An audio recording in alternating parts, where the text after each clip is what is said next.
I have never made a series of these commentaries on one subject before, but this is my third one about the Sydney Festival, unfortunately done out of necessity. We watched with dismay how it was targeted by the BDS activists, who regrettably did achieve some success with a few dozen artists withdrawing in support of the Palestinian cause. The fact that terrorist organisation Hamas stated approval of the whole Megillah added an irony that was no doubt lost on those performers. And as previously discussed, according to the IHRA definition, the BDS movement is clearly and obviously anti-Semitic. However, unlike the wishy-washy language coming from some of our communal leaders, it was particularly refreshing to see Paul Fletcher, our Federal Arts Minister, stand up and proclaim in no uncertain terms that the festival boycotters were, quote, useful idiots of Hamas. Now there's a mensch.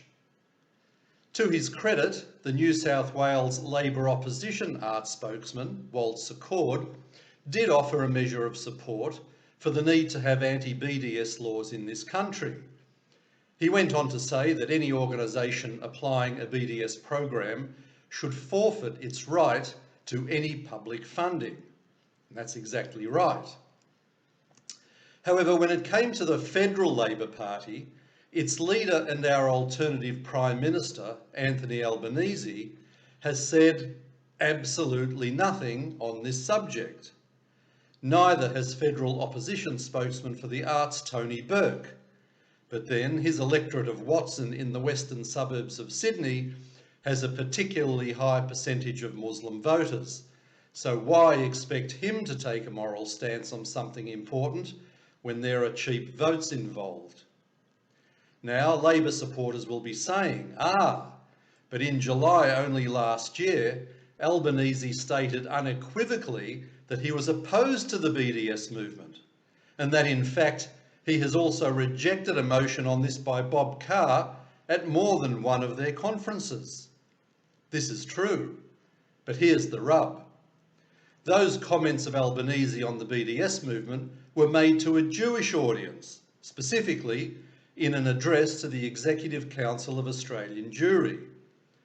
So whilst the alternative Prime Minister said all the right things, it was to an audience that expected to hear exactly that.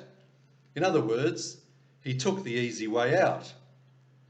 If he wants to be taken seriously on Israel and Jewish issues, Albanese needs to stand up publicly and state this very same position clearly and loudly and to the whole Australian audience. Mr. Albanese, either you are for or you are against the BDS movement.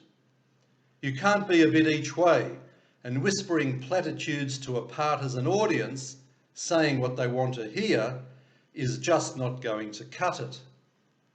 Which reminds me that it is not for no reasons that current affairs host Paul Murray on Sky News Australia always calls him each way Albo. You are spot on, Paul. So Mr. Albanese, until you do this and demonstrate that you and your party really mean it, we can only assume that you are very lightweight on Middle Eastern politics and not a genuine friend of Israel. Everyone knows that Labor is drifting further leftwards and that there is increasing pressure to sideline Israel in favour of some fraudulent entity called a State of Palestine that would start in Judea and Samaria, but not likely end there. We also know from the friends you keep, Mr. Albanese, that this is all just a euphemism for the total eradication of Israel. It's just not good enough, Albo. Come election time, if you want to be taken seriously by Jewish voters, then we need to know exactly where you really stand. This is Alan Freedman for the Australian Jewish Association.